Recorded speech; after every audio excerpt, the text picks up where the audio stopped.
उच्चतम न्यायालय द्वारा मुंबई बम धमाकों के दोषी याकूब मेनन की याचिका खारिज होने के बाद उसकी फांसी का रास्ता साफ। याकूब के खिलाफ जारी डेथ वारंट को भी अदालत ने रखा बरकरार। उच्चतम न्यायालय ने उसके द्वारा दाखिल क्यूरेटिव पिटीशन को भी किया खारिज। अदालत ने क्यूरेटिव पिटीशन की प्रक्रिया को सही माना है। महाराष्ट्र के राज्यपाल ने भी दया याचिका को किया खारिज। 1993 के मुंबई बम धमाकों में सैकड़ों लोग हुए थे हताहत।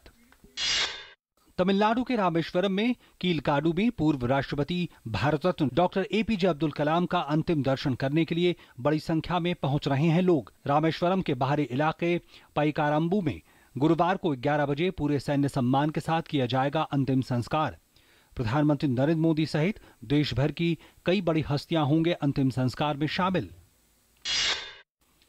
प्रधानमंत्री नरेंद्र मोदी ने कहा, विज्ञान और तकनीक की नई संस्थानों का निर्माण पूर्व राष्ट्रपति कलाम को होगी सच्ची श्रद्धांजलि। कहा, भारत रत्न की रोशनी से देश को एक नॉलेज सुपर पावर देशों की श्रेणी में शामिल होने के सपने होंगे साकार। प्रधानमंत्री ने राष्ट्रीय अखबारों में लेख लिखकर पूर्व राष्ट्रपति को किया याद। म्यांमार के रक्षा सेवा के commander in chief senior general Min आंग हलाइंग ने आज नई दिल्ली में प्रधानमंत्री से की मुलाकात।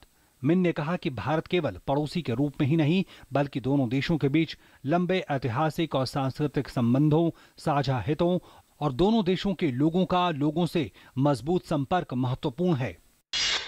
सदन की कार्रवाई को सुचारू रूप से चलाने के लिए लोकसभा अध्यक्ष सुमित्रा महाजन ने कल बुलाई सर्वदलीय बैठक में सदन को अनुशासित तरीके से चलाने, नियमों के पालन को लेकर होगा विचार विमर्श। संसद के मानसून सत्र के दौरान पक्ष विपक्ष के बीच गतिरोध की वजह से संसद की कार्रवाई में भी लगातार आ रही बाधा का हल निकलने की है संभावना। दिल्ली हाईकोर्ट ने दिल्ली सरकार से अपनी पार्टी का कथित महिमा मंडित करने वाले विज्ञापनों पर खर्च हुई राशि का विवरण मांगा है। अदालत ने दिल्ली के अलावा देश के अन्य राज्यों में विज्ञापन जारी करने का भी विवरण मांगा। दिल्ली सरकार को 3 अगस्त तक अपना जवाब देने को कहा गया है। हाईकोर्ट का ये निर्देश कांग्रेस नेता अजय माकन की जनहित याचिका पर दिया गया। गुजरात में बनासकांठा और कच्छ जिलों में भारी बारिश के कारण बाढ़ की स्थिति पैदा हो गई है। प्रभावित इलाकों में वायुसेना के हेलीकॉप्टर और सेना की ली जा रही है मदद। भारी बारिश के कारण कई गांवों से संपर्क कट गया है। केंद्र गुजरात सरकार को हर संभव सहायता उपलब्ध कराने का दिया है आश्वासन। मुंबई के उपनगर डोंबिवली के ठकुर अली गांव में इमारत गिरने की घटना में मरने वालों की संख्या बढ़कर हुई 9। 14 घायल लोगों का डोंबिवली के एक अस्पताल में चल रहा है इलाज। मलबे से कई लोगों को सुरक्षित निकाला गया है।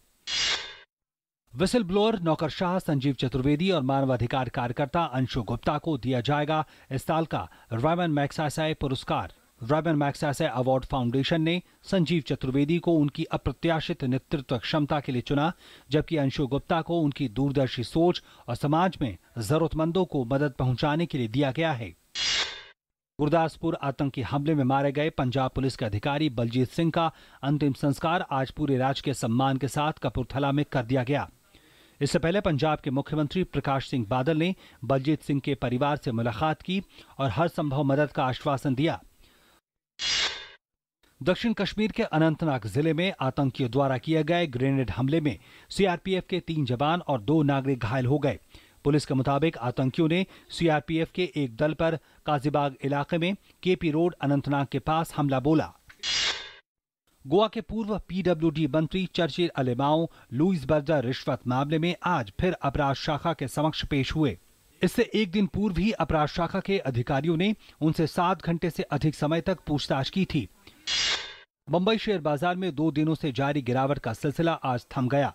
सेंसेक्स 104.20 अंक बढ़कर 27,563.43 अंक पर बंद हुआ। वहीं नेशनल स्टॉक एक्सचेंज का निफ्टी 38.05 अंक बढ़कर 8,375.05 अंक पर बंद हुआ। माइक्रोसॉफ्ट ने चीन में विंडोज का नया वर्जन लॉन्च कर दिया। नई परिचालन प्रणाली विंडोज 10 अब भारत समेत पूरी दुनिया में उपलब्ध होने लगेगी।